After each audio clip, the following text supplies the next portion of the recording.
Fala, meu povo, quarta-feira tem vídeo sim para vocês aqui no Meu Bahia. Vamos falar sobre a janela de transferências no vídeo de hoje também, até porque o André Rizek, do Grupo Globo, falou ontem no seu programa sobre a possibilidade de novos reforços chegarem no Bahia. Ele especificou 2 setores do campo. Eu vou trazer tudo que eu reuni de informações a respeito dessa fala do André. Ele falou também sobre a SAF, enfim, no vídeo de hoje eu vou falar sobre tudo isso com vocês e também repercutindo o triunfo de ontem do Bahia diante do Caxias nos pênaltis. Teve muita gente questionando, muita gente criticando, muita gente falando, muito radialista famoso cornetando em cima do Rogério e tudo mais. E no vídeo de hoje eu vou falar mais sobre esse triunfo, coisas que eu deixei escapar na minha análise de ontem, com dados e estatísticas para vocês verem, para vocês entenderem a minha opinião, tá? Se você ainda não me conhece, meu nome é José Vitor, eu sou produtor de conteúdo aqui no Meu Bahia. Já deixa o like nesse vídeo para você ajudar aqui o canal e, consequentemente, também o nome do Esporte Clube Bahia. Se inscreve se você ainda não for inscrito, a gente está tentando chegar a 2.000 inscritos e vamos começar o vídeo logo para a gente não perder tempo. Meu povo, como eu falei para vocês,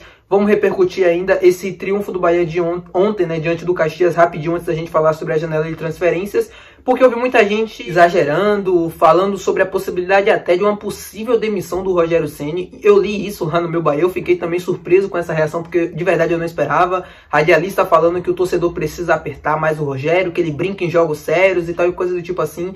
De verdade eu não consigo ir por essa linha. Eu sempre faço as minhas análises bem fundamentadas, com dados, estatísticas, tudo aqui pra vocês, porque eu acho que os números falam muito também. Claro, os números não são tudo. Você precisa assistir o jogo, você precisa entender coisas que às vezes os números não conseguem registrar, mas os números também são importantes para a gente esclarecer e falar certas coisas.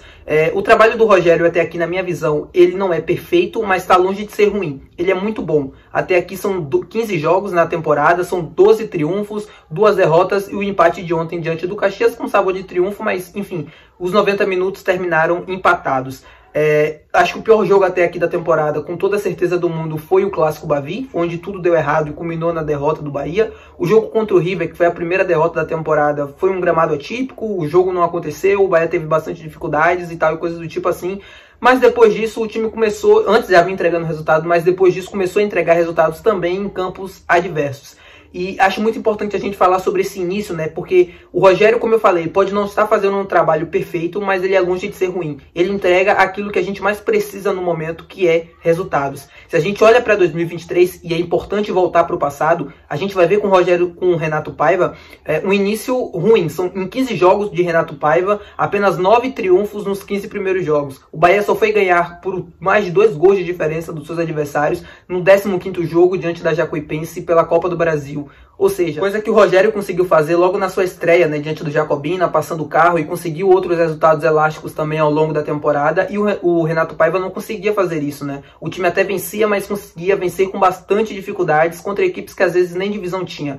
Então, para mim, tem uma diferença muito clara no trabalho até aqui. O Rogério, para mim, vem fazendo um grande trabalho. Até na questão da rodagem do elenco também, era importante fazer isso para que evitasse lesões, e a gente está evitando até aqui. Comparado a 2023 também, isso foi o nosso principal problema no ano inteiro, porque causou e refletiu em inúmeros resultados que a gente deixou pelo caminho. Então, é isso. O jogo do Caxias, por exemplo, ontem, todo mundo imaginava e todo mundo falava aqui do desgaste, que seria um jogo difícil, jogando lá no Centenário. Quando o jogo realmente se mostrou ser complicado, as pessoas começaram a criar um cenário de terra arrasada, como se nada estivesse dando certo, como se o trabalho precisasse ser interrompido, coisas absurdas, precisando mudar modelo de jogo, né, de forma de jogar e tal, e coisas do tipo, quando, na verdade, para mim, nada disso é o problema. O jogo de ontem, eu separei os últimos 30 minutos, e aí são dados do Footstats, que é um site, né, de estatísticas que você consegue ver os erros que o Bahia teve nos passes, nas finalizações, lançamentos, cruzamentos, nos últimos minutos do jogo. E você vai perceber uma queda brusca de assertividade nessa reta final. Por quê? Porque o time estava cansado. Eu falei no vídeo de análise para vocês ontem, o Bahia estava muito desgastado fisicamente, mentalmente, tudo isso atrapalha no desempenho. E se vocês assistissem também um vídeo de pré-jogo, vocês iriam ver que eu falei, eu não espero que seja uma goleada, eu não espero que seja um placar elástico, até porque o time do Caxias é um bom time, é um time arrumado, que bate de frente contra Grêmio e Inter com bastante facilidade lá no Sul.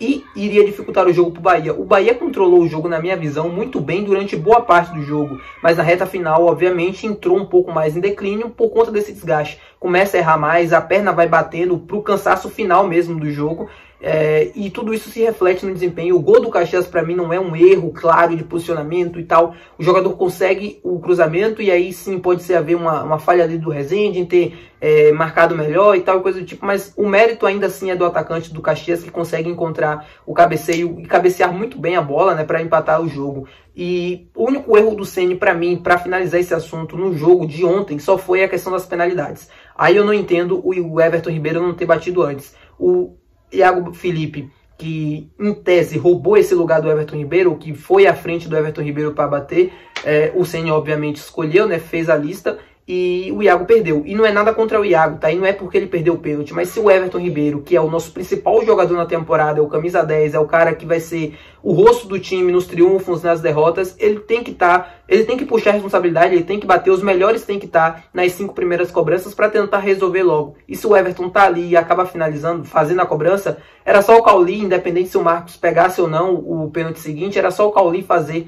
E aí a gente estaria classificado, não precisava daquele sufoco todo. É por isso que no vídeo de pós-jogo eu coloquei: o Bahia flertou com o perigo, porque na minha visão foi uma decisão que poderia ter custado caro, tá? O Everton Ribeiro poderia nem ter batido aquele 7º pênalti, o Cuesta nem poderia ter tido aquela oportunidade se a gente desperdiça algum pênalti antes e o Caxias avança. Aí sim o erro seria nessa questão. Mas eu acho que no jogo e, enfim, do desempenho da equipe no modo geral, o Ceni para mim não tem culpa ou culpa absolutamente quase que nenhuma. Talvez ele poderia ter mexido um pouco mais, dado mais fôlego para o time, mas mesmo assim eu não acho que essas críticas tão exageradas assim sejam justas ao treinador e ao trabalho que ele teve ontem. Bom, vamos falar agora sobre a janela de transferências. Como eu falei para vocês no início do vídeo, o André Rizek falou no programa dele lá no Sport TV, né, sobre a possibilidade de novos reforços para o Bahia nas próximas janelas, especificamente para o setor de ataque e de defesa. E é importante pontuar uma coisa aqui com vocês: eu sempre venho fazendo vídeos falando que o Bahia busca e quer a contratação de reforços para setores que ele entende que nesse momento são críticos